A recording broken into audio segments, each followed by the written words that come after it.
Welcome back, everybody, to the #1 live tuning podcast live stream. What is this? I guess it's not technically a podcast anymore. You guys know what it is. It's InTune with the Goat Rope Garage on Thursday nights, and we're starting 9 minutes early.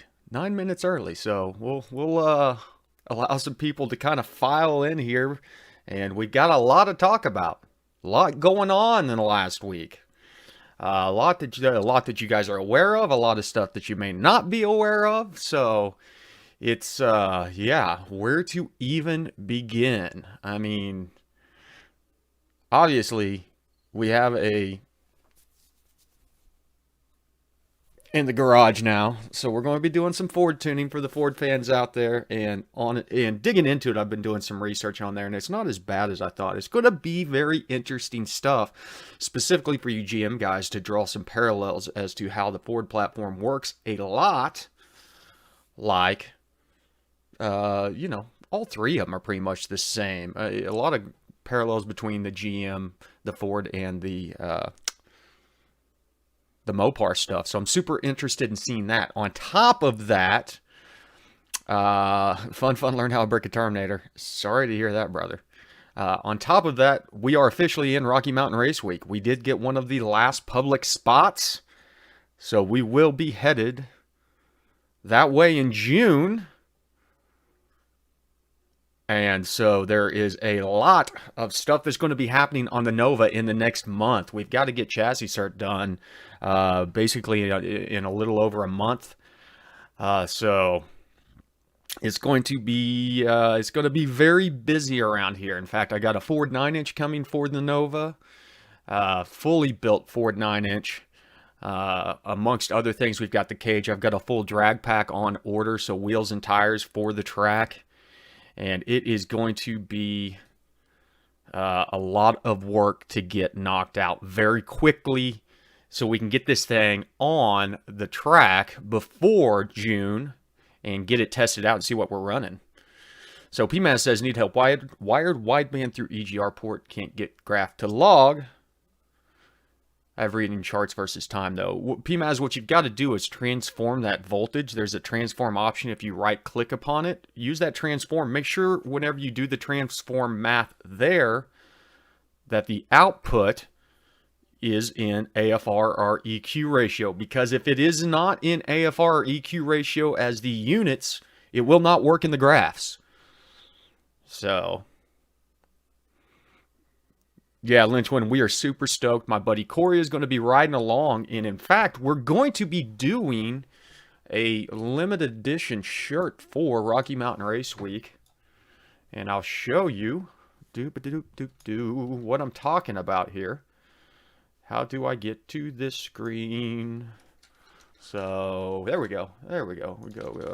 Let's go over to GoatRopeGarage.com. We've got a new posting on here for the Rocky Mountain Race Week limited edition shirt. It's $30, a little bit more expensive than normal, but everybody who signs up to buy one of the Rocky Mountain Race Week shirts, your name will be on the back of it. So, and we're going to have these out before Rocky Mountain Race Week. Basically, what we're going to do is take orders for about a month and a half, and then I'm going to do a bulk order, and I'll ship them all out to everybody.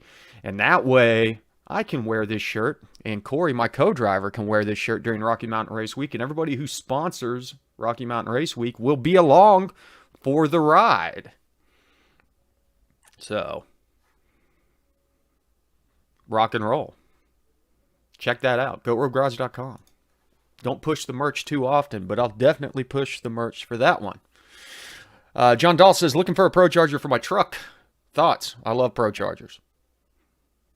That's my thoughts. Can't go wrong with a Pro Charger. Linear boost delivery based off of RPM.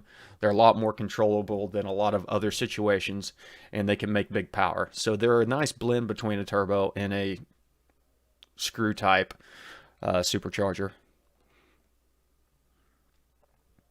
Well, as I said, we'll be selling them for probably about a month and a half or so, and I'm anxious. Of course, any proceeds will go towards gas and hotels. And the mounting credit card debt I am racking up to get this car ready.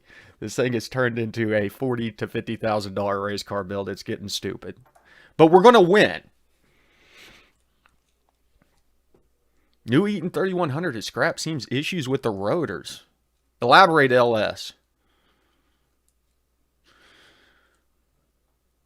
Any sources I can find to help me LSA charge my G8? ST Perform. Hit up ADM Performance down in Dallas. He's a buddy of the channel, and he does a lot of LSA swap stuff. In fact, that's what he started on, was LSA swaps.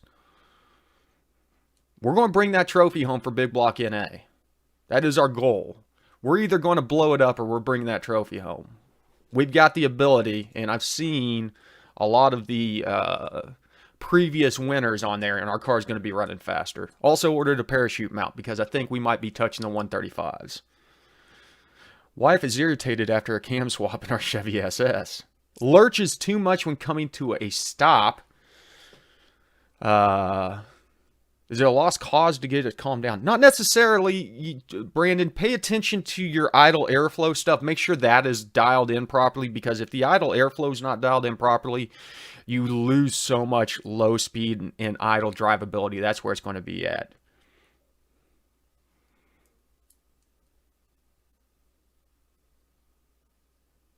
Really, the new 3100 didn't do well, apparently, compared to the 2650. What were they testing it on, though? I mean, the 3100, that's a lot of air to be moving. What's up, Mike? Cage progress is nil.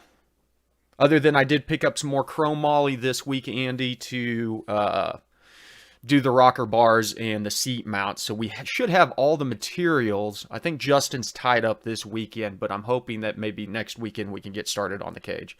Shouldn't take us long since it's a prefab cage, with both of us working on getting everything cut and notched and him doing the welding. So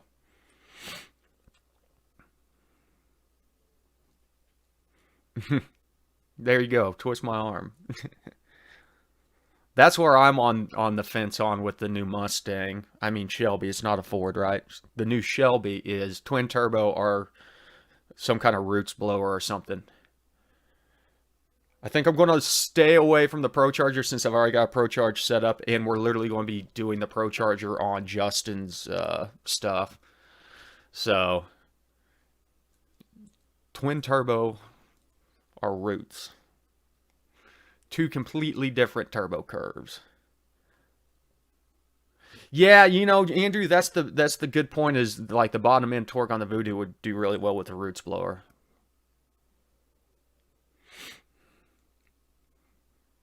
See, man, here we go. Whipple versus twin turbo. I think, honestly, I don't know that this is my daily driver. As much as I've ever had a daily driver, this car is going to be my daily driver. So we're going to have fun with it, but I don't think we're going to go for a 4-digit build on this thing. So we may be looking for like a 700 horsepower build. Nothing too crazy.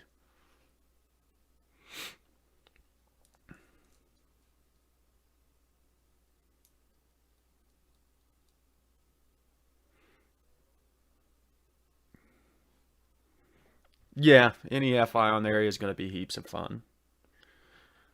I don't know.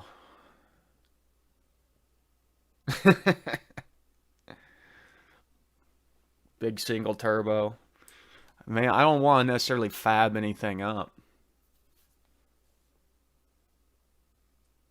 Oh, fun. That sounds terrible. Just can't get the halo in there then, huh? Don't have a tune in my car installing a cam now. How hard will it be to tune it now? Alberto, shouldn't be much of an issue. You're going to have some issues around idle because of the cam. Go in, start off with the VE table, take about 80% out of the VE table for start, and then work your way out from there. The mass airflow sensor shouldn't have much of an issue, other than it's going to hate the cam.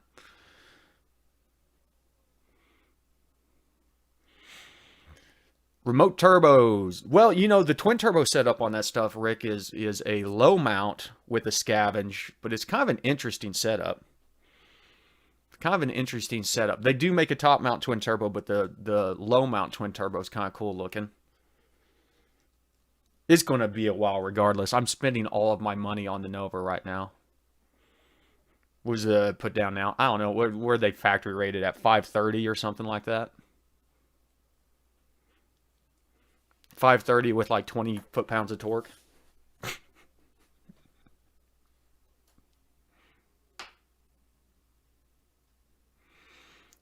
Put a ported throttle body on my cruise. Revs high on cold start.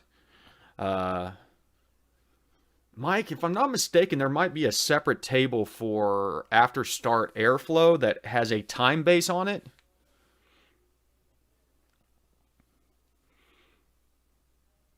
Can I ask how you know that it revs to 8,300 RPM? Because I've revved it out that far. The thing's got a built-in shift light.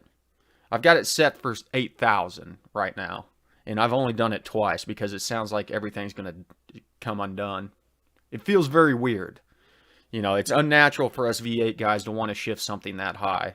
You get about to 6,000, you're like, it's probably time to shift this thing. Well, that's not even into the peak horsepower on that motor. 8,250, I believe, is the rev limit. Yeah, it feels very weird. Even my father-in-law, whoever I took out to drive it, who has an EcoBoost, kept on wanting to shift early, and I'm like, man, stay in it longer. Don't worry about it. She's not going to blow up. You'll hit the red line before anything bad happens to it. Trust me. Stay in it. Yeah, it is said and it wakes up probably around 4,000 RPMs. Whenever it hits 4,000 RPMs, it's hold on. It's making power. God, it sounds so good. Just, I've got to fight the urge to drive around with the exhaust in sport mode all the time just so I can listen to it. It's a little rowdy in sport mode. But the nice thing about it is in normal mode, it opens up the ports, you know, whenever you're getting on it. Whew. Small block Ford big blower burnout Ute sings at 8,500 for the entire skid.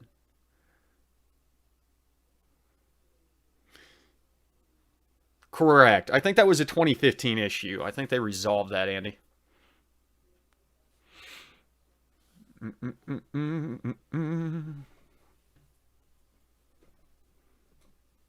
Is a cam only 5.3 okay at 6,500? Yeah, it'll probably be fine.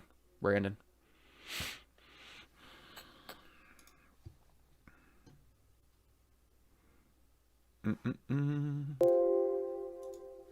Mike, I would have to double check. It's been a while, but there should be an after start table somewhere of some sorts.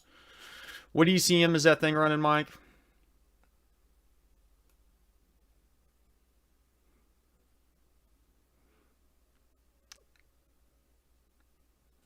There's a possibility by software of someone's credits. I'm not sure what you're talking about, Tony.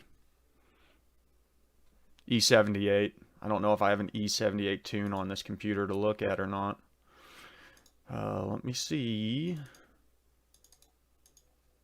Where would that be?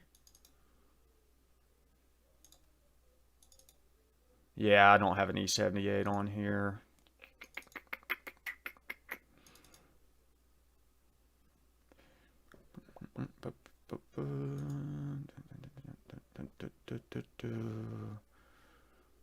I'll have to do some research on that, Mike.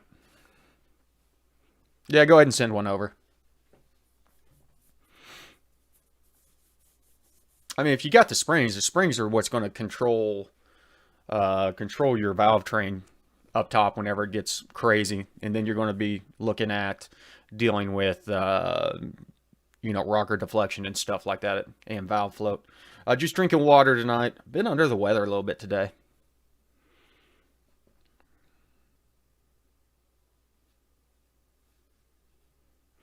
Yeah, Rick, I considered it is a GT350, taking it out and doing some road course stuff with it, but I don't know. As I said, it's kind of just my daily driver right now. And something to tune on. So, since you can add fuel pressure to make your small injectors act bigger, can you reduce pressure on big injectors to dial back for scaling? Yeah, I mean, theoretically, Jim, it's all about the delta, though. The big thing is, maintaining a decent delta across the injector for the manifold.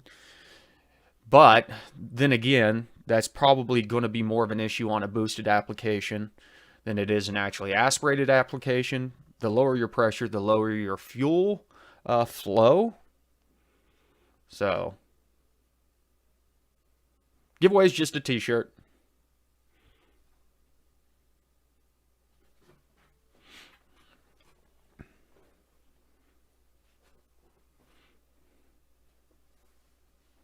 Brandon, you can't necessarily take any of the values on any of my tables at face value because of the modification levels.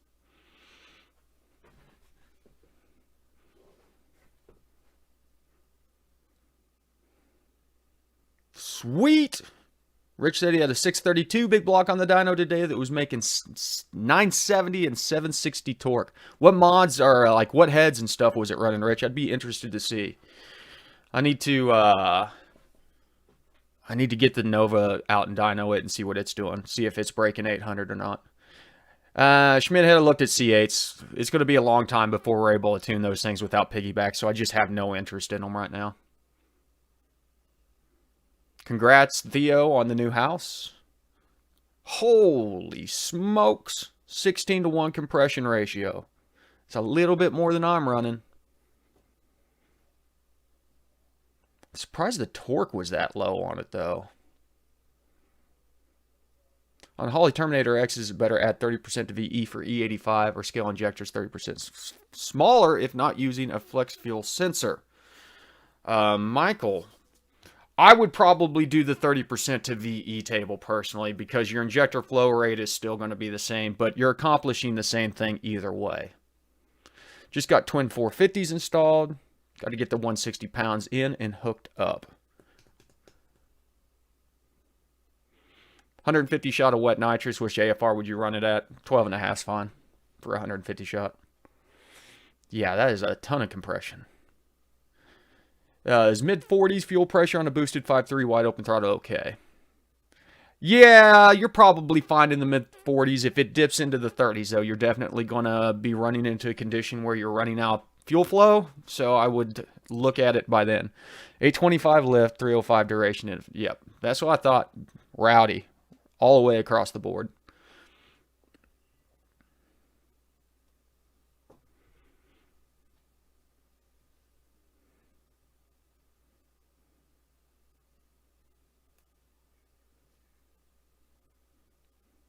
Guy's selling his availability to tune trucks for $200. He said it's software that works for the MPVI 1, 2, and Pro. Yeah, I don't know what that's about, Tony. No, you're the man, Michael.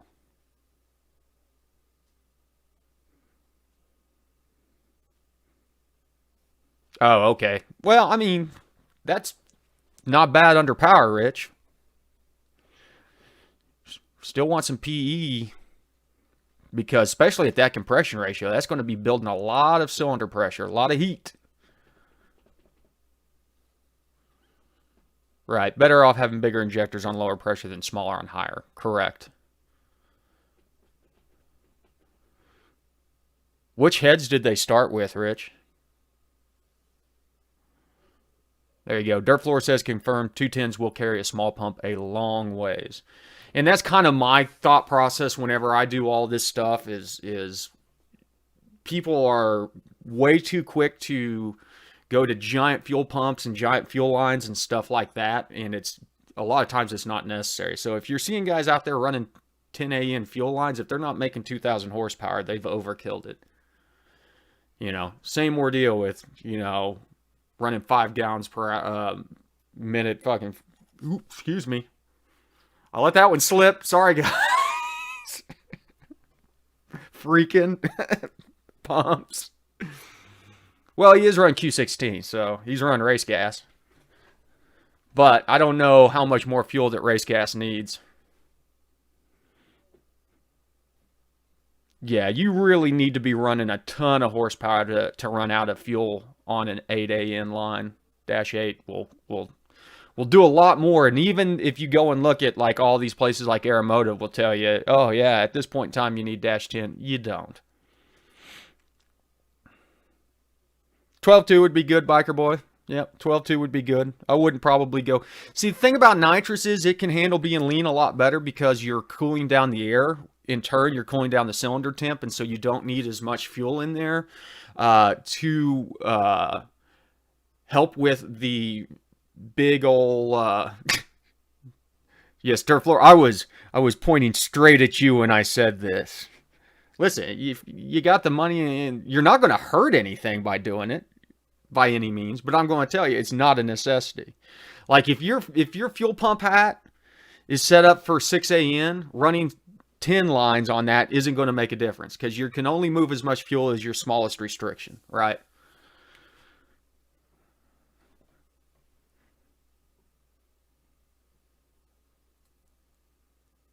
So I'm running 8s on the truck with a 450 liter per minute whatever pump. What is it?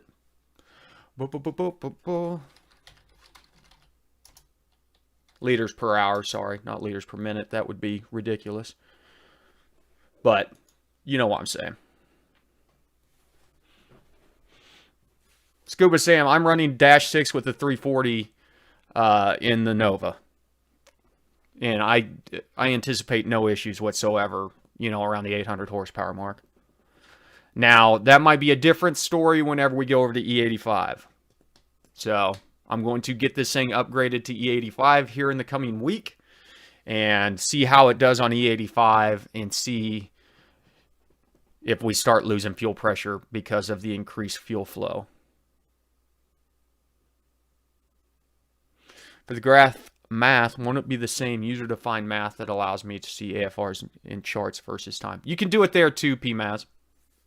You can bring that voltage into custom math and then do the conversion math on it and then add on the error math all in one math parameter also if you don't want to do the transform on the data as a parameter.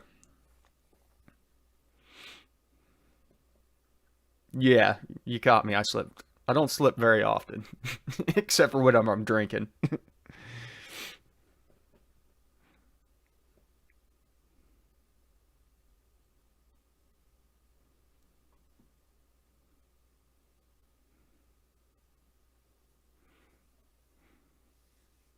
Yeah, we can probably touch on some desired boost tables on some turbo stuff in the future.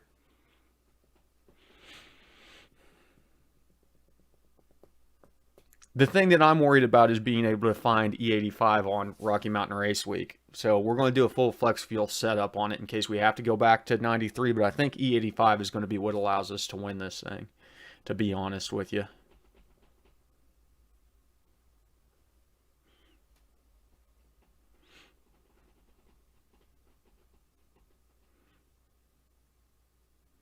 If you're running a hidden dry nitrous setup under the intake of an LS, which technique would you run to richen it up? That's a good question. Weigh in, chat room. Hidden dry nitrous setup on an LS, which technique would you use to run to richen it up? How do you know if you need a bigger pump or bigger injectors on the PID side of it? Injectors are easy because you're going to be looking at your duty cycle. If you're exceeding 80% on that, bring in your pulse width, and then you can use the duty cycle math to look at that. If you're exceeding 80% on that, you're getting to the point of full open on the injector. You got to remember that they only have an operational range between around 20 and 80%. Below 20, it's basically closed. Above 80, it's basically full open. And it's never a good idea to run those things full open. I don't think that they stick nearly as much as they used to in the past, but hung injectors used to be an issue back in the day. Bigger pump, just look at your pressure. You should have a desired fuel pump pressure. Fuel pressure, if you're looking at 48, 53, whatever it is that you're running, if you start to run out of pump, you'll see the pressure dropping off. As I said, a little drop off, not a big ordeal, but if you're dropping below 40, PSI and you're trying to command 48 or 53 or 58, just pay attention to it. You're running out of fuel. Your pump's not able to provide enough to keep the pressure up. What's a good external fuel pump? Man, I don't know. I've not ran any external fuel pumps. I always run in tanks. Now, probably about to the point I've looked at possibly switching over to an external pump setup on the truck. And so I'd probably do a A1000 on that. Fun. We're running big block NA. Weird issue. Hope someone can help. Logging VVE wideband and log match at cruise are low pressure. Higher the pressure, further off the log and wideband gets. Nasir, welcome. New member. Weird issue, hoping someone can help out. Logging VVE, wideband and log match at cruise. Or lower pressure. Map pressure, I'm assuming. Higher the pressure, further off the log in the wideband gets.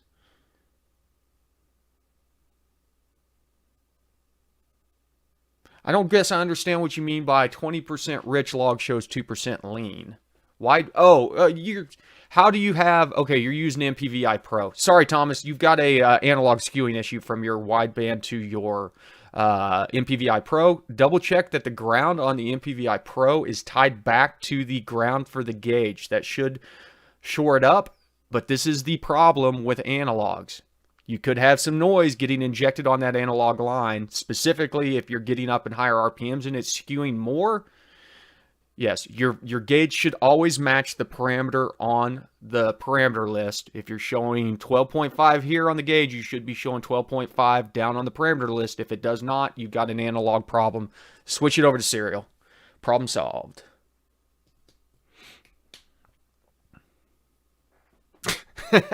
There you go. Midget spitting fuel into the motor Mad Max style.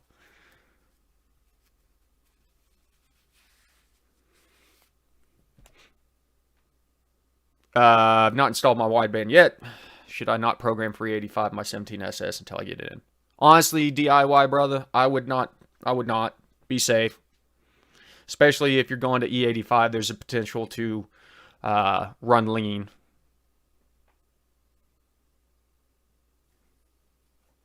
Ryan, they'll probably have canned D85 on at the tracks, would be my guess, which, obviously is not an issue. Could you use the wideband to determine the fuel pump duty cycle? I don't think so.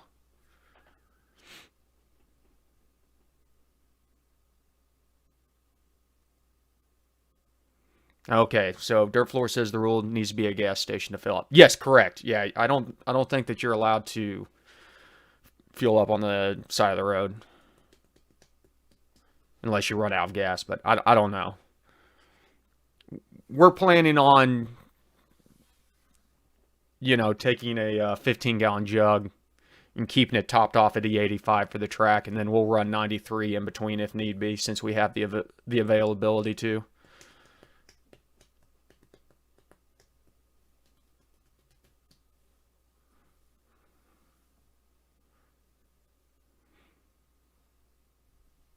Let's see here. I believe our t-shirt raffle is up. F&S Garage. I like your name. F&S. I say that a lot when I'm in the garage. If you're still in here, pipe up. You're the winner of a Goat Rope Garage t-shirt.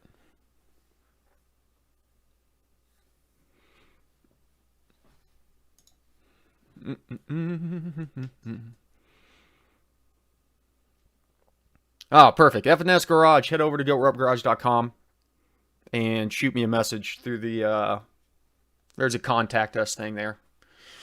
Give me your shirt size and your address, and I will be ordering up. I've got a lot of shirts to give away, probably about 10, so I'm hoping here first of next week to get everybody's shirts ordered all at once, because it saves me a ton of money doing it that way, and then I'll be shipping everybody's shirts out as soon as they show up.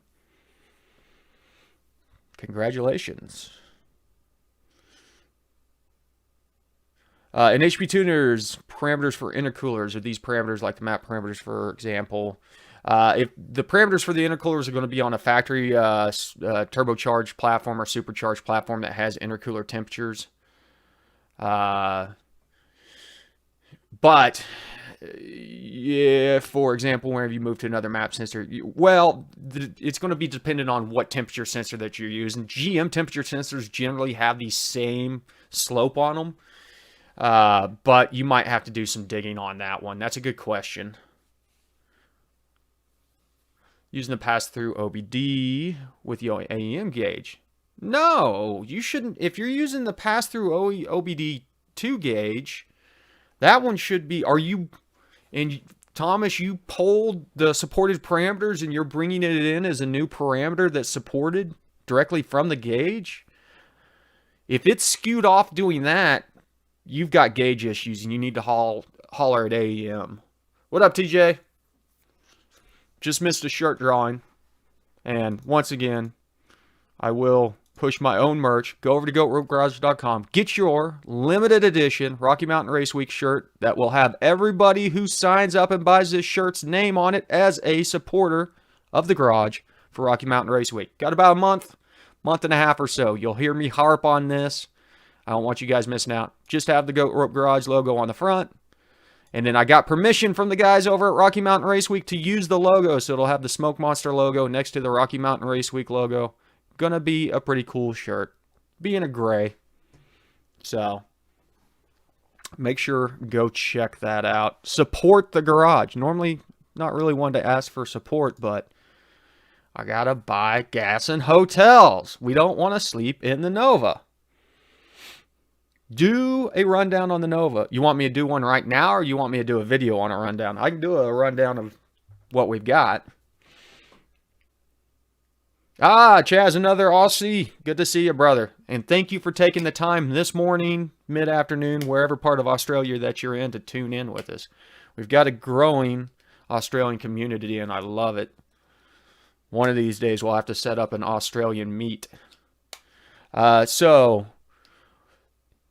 Yeah, we got a couple minutes here. Let's talk about the big block Nova. Basically, what we're setting on is a 72 Nova with a Blueprint 598 short block in it. We're running around 11.5 to 1 compression ratio thanks to some Brodix heads. We're running a Crowder cam. I can't remember the specs off the top of it, but they're 365 heads, so they should flow pretty good.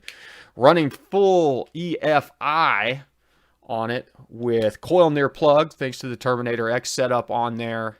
We're getting ready to update to Snake Eater Performance 1500cc injectors and flex fuel sensor using the Motion Raceworks flex fuel adapter, that kind of cool billet adapter that they put out.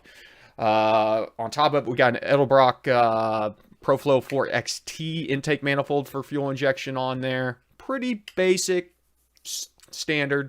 Running through a Jegs 1200 horsepower Power Glide with a huge performance 9.5-inch torque converter with a 3600 stall. We're going to be running a quick performance Ford 9-inch fully built. So we're running the 1000 horsepower, built out Ford 9-inch built to a 72 Nova spec. So it's going to have the nice big axles on there with the locker differential. We'll be running Caltrac split leafs on it, along with QA1 double adjustable shocks in the rear, QA1 single adjustable shocks in the front. And, yeah, that's kind of the setup. Plain and simple, a lot of money for not a whole laundry list of parts, but we should be able to, we'll also be running Motion Raceworks parachute mount and a Stroud parachute. I got some other bits and bobbles in there. So, Ryan, thank you, brother, for ordering the shirt. Thank you for the purge. And I will definitely throw you in a Tuned by Me sticker. Speaking of which, we do have new Tuned by Me stickers on the channel. I know some people are looking for those. Are you going to do any test and tune? The goal, yes, Andrew, we want to get it to the track before Rocky Mountain Race Week. But right now, priority is there is a cage cert April 15th, I think, over at Summit in Talmadge in Ohio. So we got to get the cage done so I can take it over there and get the cage certified to run 850s.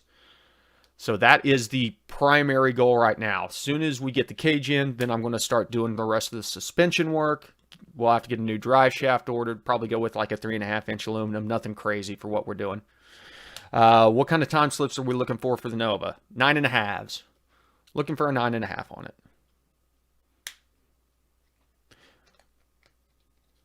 Is it necessary to install a fuel regulator as a fuel pump that has no regulator? Yeah, you need a regulator somewhere to maintain pressure. Will I be able to control the boost solenoids in 2 steps with Terminator X? You will, Southern Entertainment. It has both. It has a few different boost controls modes. So do your research on the different modes of boost control, like if it'll do, PID control, dome control, stuff like that. And then 2-step, very simple on there. You just set a RPM limit in a enable trigger, and that just basically automatically does the timing cut. In the scanner, is it okay to take parameters only from the zoom range? Josh, I'm not sure what you're talking about on that one.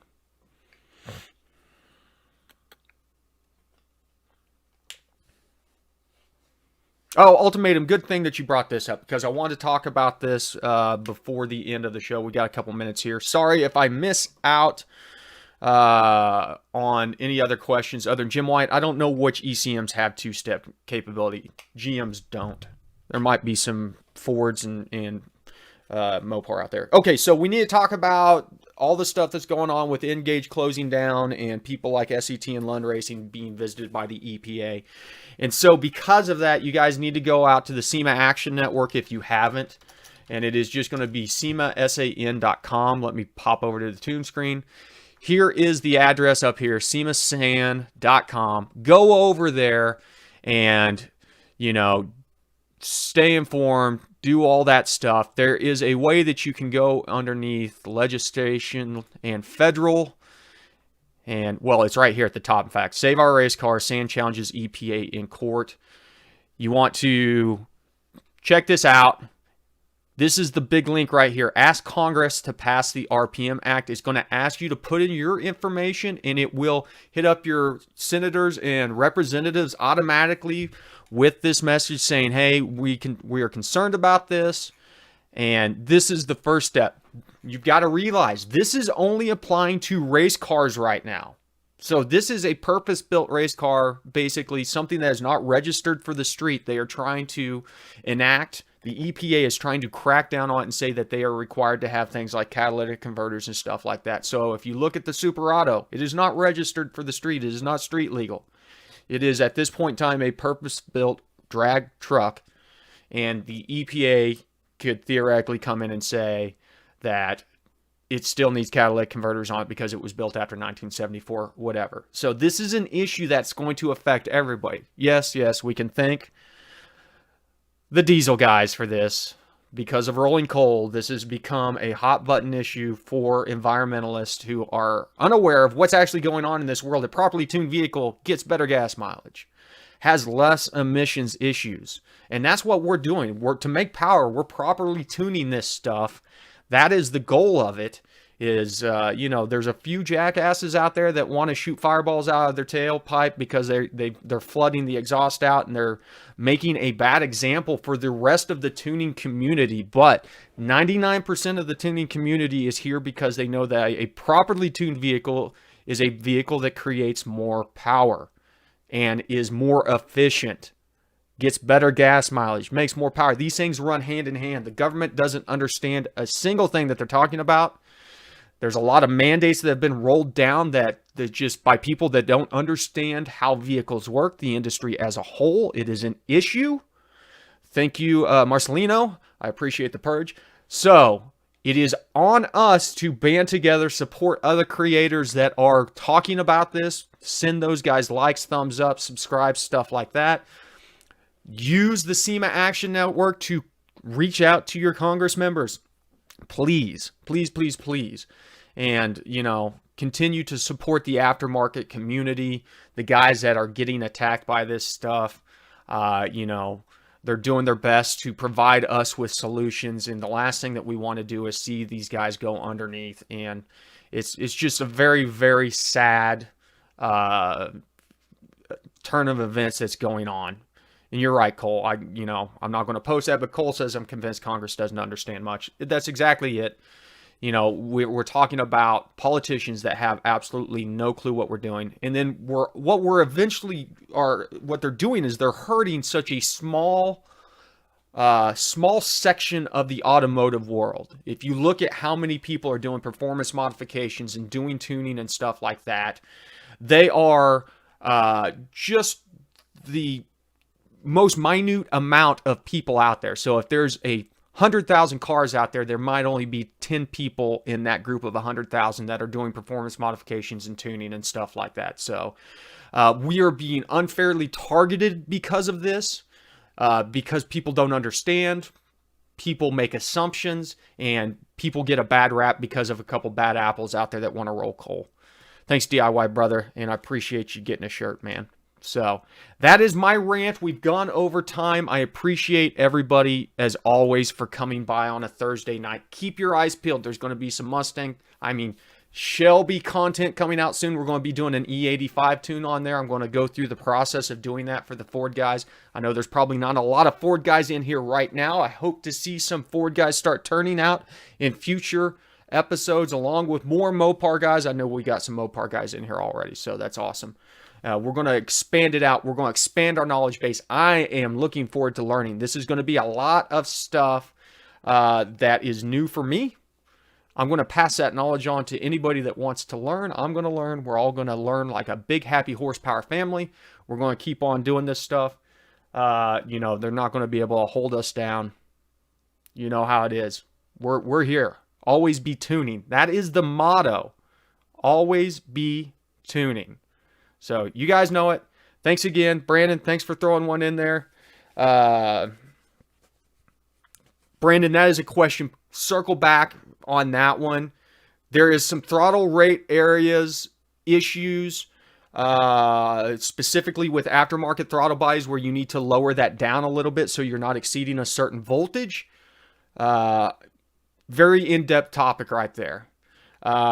Charlie, I need to get back with you on that blower. I will. I promise you. I've just been swamped under lately. I'm going to get back to you. It's yours. We just got to set up a time. I've got to bolt the thing back together and then set up a time where I'm going to be around to swap it off. Okay, Thomas, thank you for the purge also. And yes. Follow up with us next week and let us know how that goes, Thomas. Okay, you guys know the drill. I'm going to get back to it. ABT, always be tuning. SEMA.com. Don't forget, check it out. ABT.